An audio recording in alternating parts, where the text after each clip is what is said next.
Computer hardware security series में आज हम लोग स्टोरेज डिवाइसेस और इसकी वल्नरेबिलिटीज़ के बारे में सीखने वाले हैं। इस सीरीज़ में हम लोग ये सीख रहे हैं कि कंप्यूटर हार्डवेयर के अंदर कैसे हैकर अटैकर अपनी डिफरेंट टेक्निक्स का इस्तेमाल करके डेटा को ब्रीच कर लेता है, डेटा को हैक कर लेता है और फिर हमें एक भारी रकम चुकानी पड़ती है। ये पूरी सीरीज़ में आप हार्डवेयर अगर अच्छे से समझते हैं तो अगला जो भी मैं सीरीज़ लेकर आ रहा हूँ, जैसे networking for cyber security ethical hacker, for Linux for ethical hacking, तो अलग अलग सब्जेक्ट मैं लेकर आ रहा हूँ और एक पूरा डेप्थ कोर्स में यहाँ पर आप लोगों को शेयर करने वाला हूँ।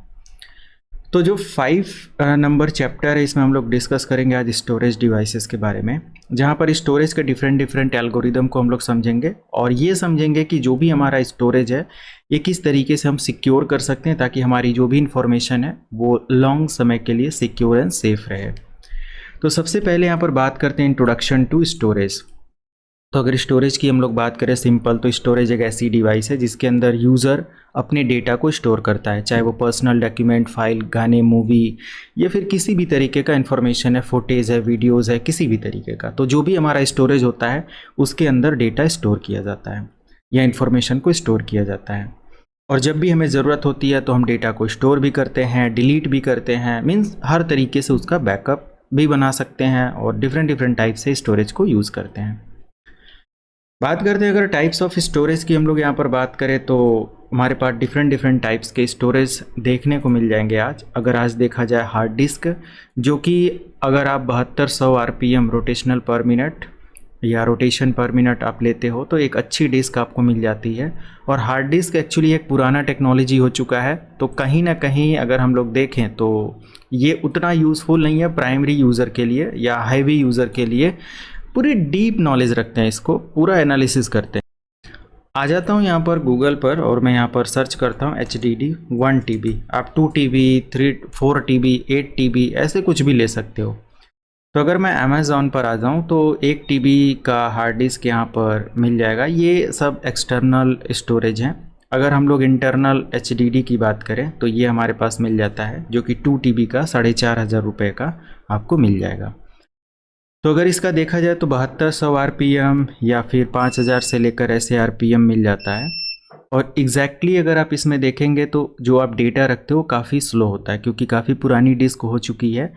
बट इसके अंदर एक एक्सीलेंस परफॉर्मेंस मिलता है, लंबे समय तक के लिए ये डिस्क इस्तेमाल हो सकती है। आज हम लोग हार्ड डिस्क का अगर देखा जाए तो एक सेकेंडरी बैकअप के लिए इस्तेमाल करते हैं, बट प्राइमरी काम करने के लिए हम लोग आज इस्तेमाल करते हैं वो है सॉलिड स्टेट ड्राइव, SSD जिसको हम लोग बोलते हैं।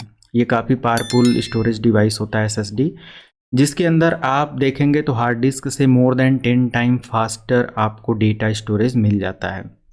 और इसमें कोई मैकेनिकल कंपोनेंट नहीं होता डेटा स्टोर करने के लिए, डायरेक्टली फ्लैश ड्राइव में स्टोर होता है या फिर सॉलिड स्टेट में स्टोर होता है। तो फिर ये एक तरीके के बोल सकते हैं कि कोई रीड राइट का प्रॉब्लम नहीं होता, रीड राइट हेडर नहीं लगा होता, हेड नहीं लगा होता, जो कि धीरे धीरे डेटा रीड एंड राइट करता हो। बट आप देखेंगे SSD के बारे में तो SSD एक काफ़ी अगर 4 TB का आपने देखा 2 TB का 4500 रुपये में आपको मिल गया।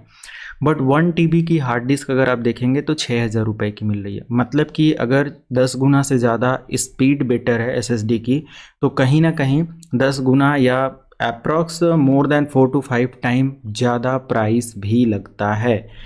अभी अगर देखा जाए तो Gen 4 की SSD आ चुकी हैं, अगर हम लोग लैपटॉप या डेस्कटॉप या कहीं पर इस्तेमाल करते हैं। SATA और NVMe दोनों हार्ड डिस्क है। ये NVMe हार्ड डिस्क होती है और ये हमारा SATA हार्ड डिस्क होता है या SSD होता है। तो ये जो NVMe डिस्क है ये मतलब कि छोटे में होती है और लैपटॉप वगैरह में काफ़ी ज़्यादा इसका आज यूज़ देखने को मिल जाता है। बहुत फास्ट आप डेटा इसके अंदर स्टोर कर पाते हो, ठीक है। कॉस्ट भी बहुत ज़्यादा पे करना होता है। यहाँ पर हमारे पास एक हाइब्रिड ड्राइव्स मिल जाती है, जो कि कंबाइन होता है HDD और SSD का, और सीगेट फायरकूडा SSHD करके मिल जाएगा। तो आप इसके बारे में भी अमेज़ॉन पर चेक कर सकते हो। एक हाइब्रिड है, मीन्स दोनों का कैरेक्टर मिल जाएगा, फास्ट भी है और एक तरीके का एज अ जो HDD का कैरेक्टर है, जो प्रोसेस है वो भी यहाँ पर देखने को मिल जाता है। एक्सटर्नल ड्राइव आपको मिल जाता है, जो कि USB के through C type, D type, A type बहुत सारे ऐसे हैं जिसको आप कनेक्ट करते हो और इस्तेमाल करते हो।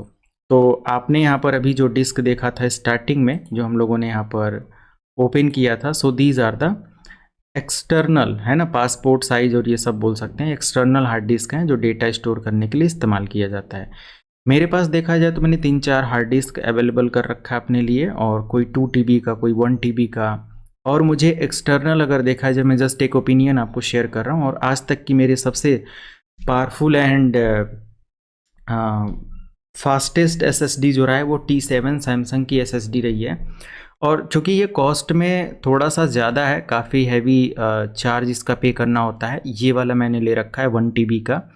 और इसके अंदर आप देखेंगे तो हमारे पास 10 Gbps टाइप C का हमें एक स्पीड देखने को मिल जाता है। इसका एक और अपडेटेड वर्जन है, इसमें फिंगरप्रिंट लॉक से भी आपका हो जाता है, बट इसके अंदर आप पासवर्ड लॉक कर सकते हो। इसका सॉफ्टवेयर वगैरह भी इसके साथ मिलता है।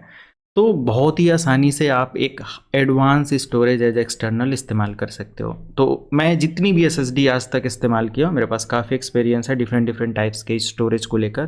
तो ये काफ़ी पावरफुल SSD रहा है डेटा स्टोरेज के लिए।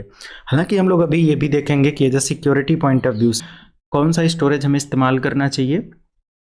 नेटवर्क अटैच्ड स्टोरेज NAS के बारे में और डैश के बारे में बहुत अच्छे से मैंने एक्सप्लेन कर रखा है, तो आप इसके बारे में हमारे चैनल पर देख सकते हो, और जो कि मैं यहाँ पर आप लोगों को शेयर कर देता हूँ। लाइक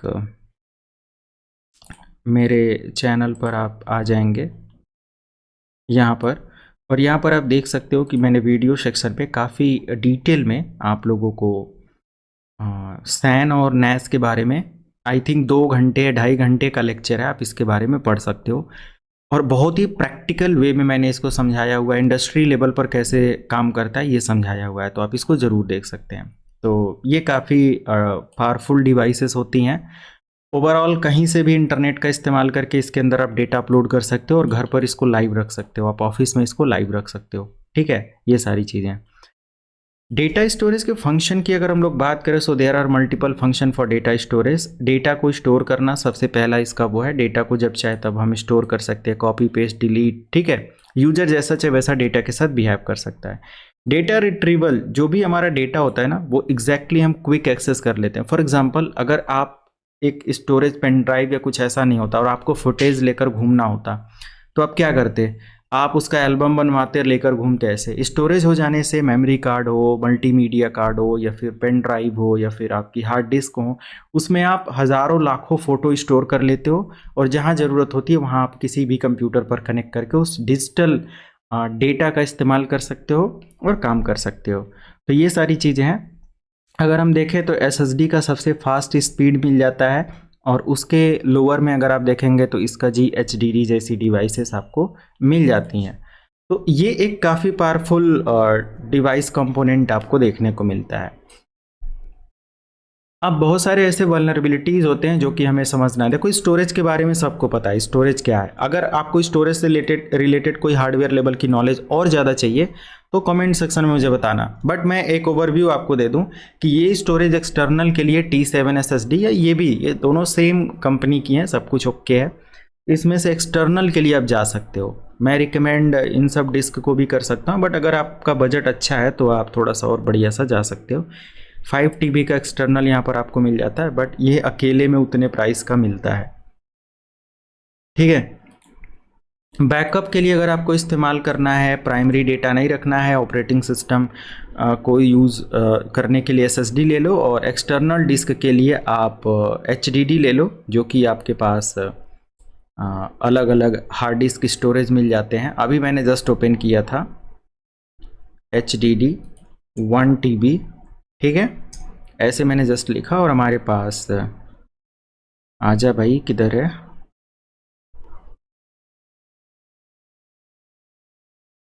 तो देखो इसको हम लोग और पूरा टेक्निकली वे में लिखना पड़ेगा, SATA HDD। ठीक है, तो जब मैं ये लिखूंगा तब मुझे ये चीज़ देखने को मिल जाएगा। ये डिस्क है हमारे पास, और मीन्स एक्सटर्नल ही दिखना है। मैं कुछ भी सर्च कर लूँ, इसने एक्सटर्नल ही दिखाना है। तो मैं सबसे पहले यहाँ पर जो भी ये डिस्क दिखा दूँ, एक ये डिस्क है, इसके अलावा ऐसे ही और भी हमारे पास अवेलेबल डिस्क आ जाएंगे।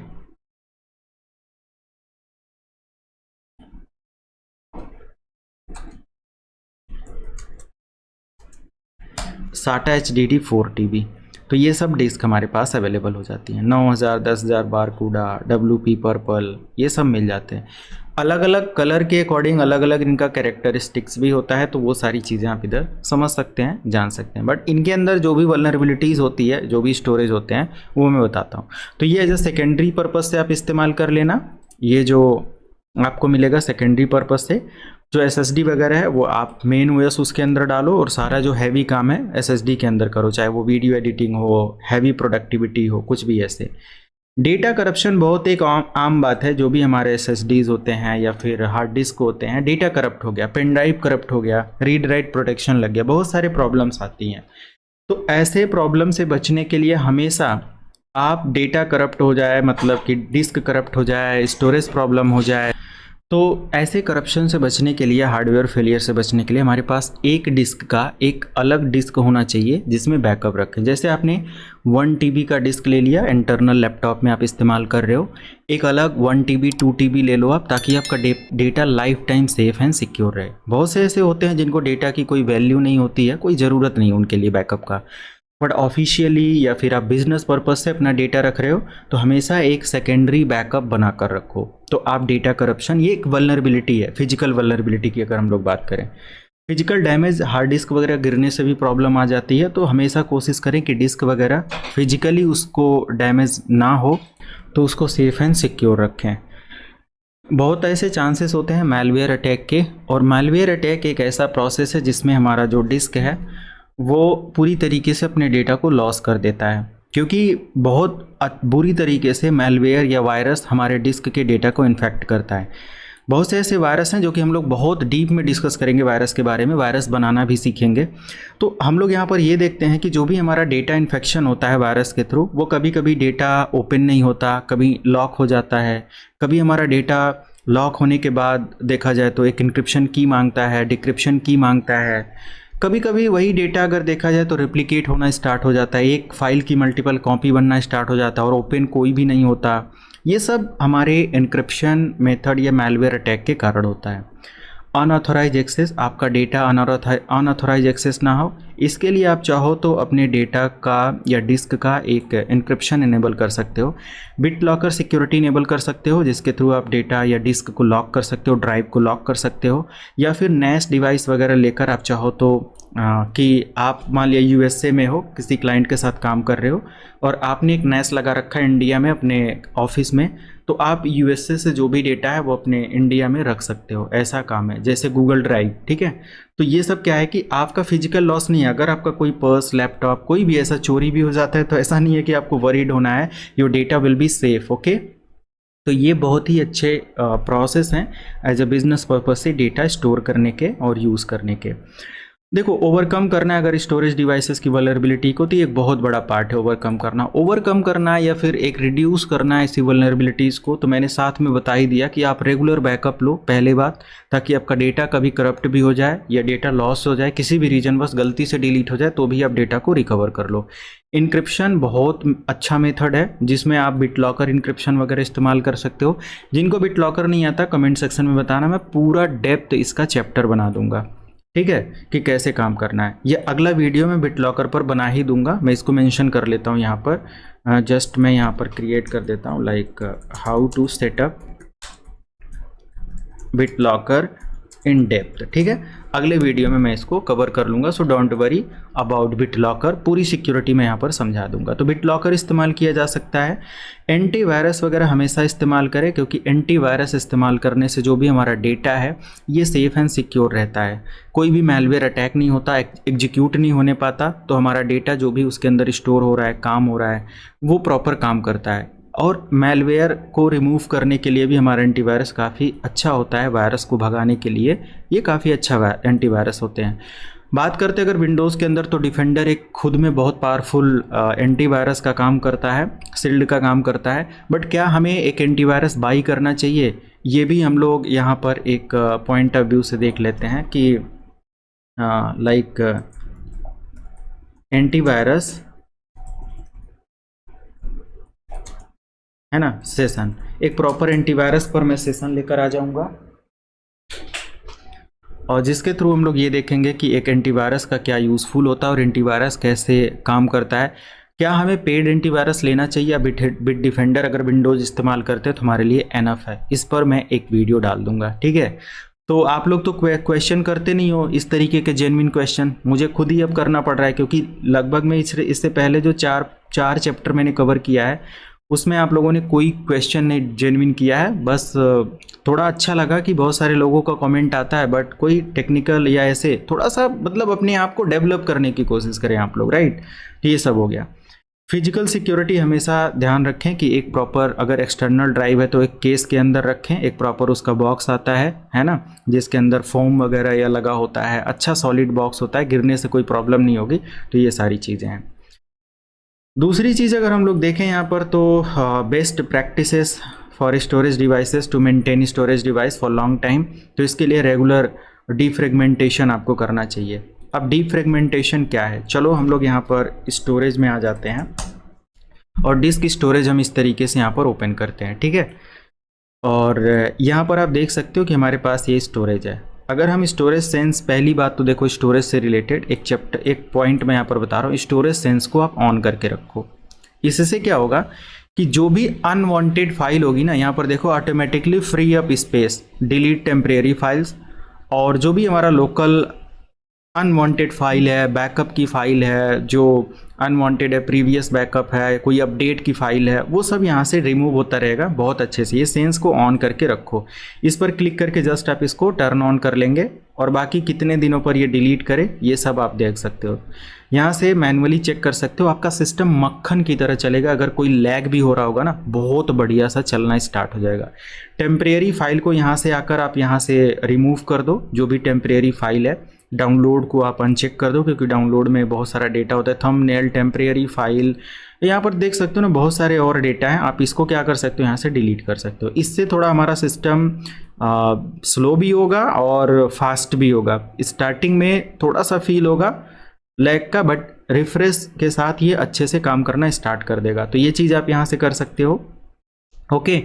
और जस्ट यहाँ पर दिखाया गया कि डिफ्रेगमेंटेशन करने के लिए तो किसी भी ड्राइव पर आप आ जाओ। जैसे मैं यहाँ पर राइट क्लिक करता हूँ और डिस्क मैनेजमेंट यहाँ पर मुझे मिल जाएगा, मैं ओपन कर लूँ एंड यू कैन सी कि हमारे पास ये डिस्क मैनेजमेंट है। और फॉर एग्जांपल के लिए मैंने एक ये ड्राइव लिया और मैंने इसकी प्रॉपर्टी ओपन किया। अब इसकी प्रॉपर्टी ओपन करने के बाद मैं यहाँ से टूल्स के अंदर आ जाता हूँ और यहाँ पर ऑप्टिमाइज एंड डिफ्रेगमेंट ड्राइव पर क्लिक करता हूँ। और क्लिक करने के बाद फाइनली यहाँ पर आप इसको ऑप्टिमाइज़ कर दो। जैसे कि मैं सी ड्राइव, डी ड्राइव, जो भी है, मैं इसको क्लिक करूँगा और ऑप्टिमाइज़ पर स्टार्ट कर दूँगा, है ना। तो इससे क्या होगा कि प्रॉपर इसके अंदर जो अनमैनेज्ड फॉर्म होता है डेटा का, वो मैनेज फॉर्म में आ जाएगा। इसको अगर हमें अच्छे से समझना है तो मैं आपको बता देता हूँ कि मान लिया कि आपकी एक स्टोरेज है ये, ठीक है, और इस स्टोरेज के अंदर आपने डेटा रखा। मान लिया कि आपके बहुत सारे ऐसे ब्लॉक बने हुए हैं, ठीक है। डेटा यहाँ पर आया, यहाँ पर आया, यहाँ पर आया, यहाँ ऐसे हो रहा है। यहाँ से डिलीट कर दिया आपने, यहाँ से डिलीट कर दिया, तो कहीं ना कहीं इसमें जो सेक्टर, क्लस्टर या फिर एक सीक्वेंस होता है डेटा का, वो फ्री हो जाता है और वो एक प्रॉपर फॉर्मेट में डेटा, जैसे बैग के अंदर आपने सारे कपड़े ऐसे ही भर दिया, है ना, उसको प्रॉपर आयरन करके उसको अच्छे से उसमें लेयर बाय लेयर नहीं रखा तो कम ही कपड़े आएंगे, ठीक है, और पूरा मैनेज फॉर्म नहीं होगा। एक को टच करेंगे दूसरा डिस्टर्ब होगा, ऐसे। तो ऑप्टिमाइज करने के लिए डिस्क को या ऐसे स्टोरेज को बहुत ही बेटर है आप डीफ्रेगमेंट कर लिया करो, जो मैंने अभी प्रोसेस बताया, ठीक है।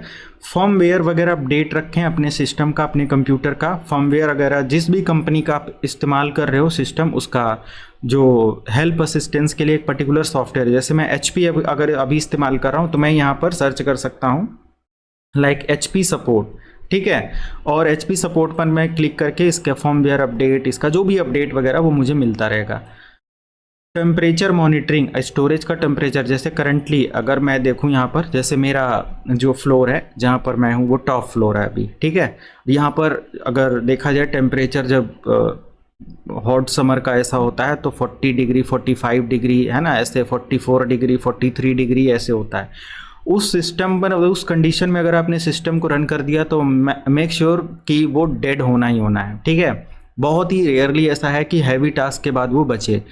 बट मैंने यहाँ पर कूलिंग करने के लिए प्रॉपर फैसिलिटी लगा रखा है ना, मल्टीपल, मतलब कि स्मॉल फैन साइड में है एक छोटा सा, जो कि काफ़ी पावरफुल कूलिंग करता है। एसी का सिस्टम है जो कि पूरे रूम को एक नॉर्मल टेम्परेचर पर मेंटेन करता है। इससे जो सिस्टम का टेम्परेचर है, जो डिस्क का जो हार्डवेयर वगैरह को प्रॉपर टेम्परेचर चाहिए वो मिल पाता है, उससे हमारा हार्डवेयर प्रॉपर काम करता है। समटाइम्स कंपनी वगैरह में आप देखेंगे टेम्परेचर अनमेंटेन होने के कारण वहाँ का सर्वर प्रॉपर काम करना बंद कर देता है। Sometimes server is not responding properly, तो प्रॉब्लम आ जाती है। तो ये सारी चीज़ें हमें ध्यान देना है। डेटा जो भी हमारा है वो प्रॉपर तरीके से, जो भी सेंसनल डेटा है या फिर वाइप कर दो, उसको डिलीट करो, है ना। डिस्क्लोज नहीं करना चाहिए, पर्सनल डेटा को एक पर्टिकुलर प्रोटेक्टेड इन्वायरमेंट में रखना चाहिए, ये सारी चीज़ें। तो ये सब कुछ है। बाकी आप कौन सा हार्ड डिस्क अपने लैपटॉप में इस्तेमाल कर रहे हो? मेरे पास क्वेश्चन ये है कि पहला हार्ड डिस्क आप HDD इस्तेमाल कर रहे हो आज के समय पर भी, या सभी लोग SSD इस्तेमाल कर रहे हो? अगर कोई आज भी HDD इस्तेमाल कर रहा है तो प्लीज़ अपना एक्सपीरियंस मेंशन करो कि आपको कैसा एक्सपीरियंस फील होता है। क्या आपका Windows 10 Windows 11 स्लो वर्क करता है? किस किस तरीके की प्रॉब्लम्स आती है, ताकि लोग HDD को आज अगर इस्तेमाल करते हैं तो उनको और अवेयरनेस मिल पाए कि ये सब स्लो वर्क करता है, इससे बेटर है SSD का यूज़ करें। मार्केट में SSD अगर आप 120 GB की लेंगे तो 1200-1300 रुपये में मिल जाएगी, जिसका स्पीड आज के कंपटीशन में, आज के कंपेयर में अगर आपका लैपटॉप का जो स्पीड है वो 10 टाइम फास्ट हो जाएगा। तो गाइस इस वीडियो को मैं यहीं पर स्टॉप करता हूँ। अगला हमारा पावर सप्लाई यूनिट पूरा पढ़ना है और मिलते हैं नेक्स्ट वीडियो में। ऐसी वीडियोज़ के लिए चैनल को ज़रूर सब्सक्राइब करके रखें, बेल आइकन प्रेस करके रखें एंड कमेंट सेक्शन में अपनी राय ज़रूर दें। मिलते हैं नेक्स्ट वीडियो में। Thank you so much, have a good day.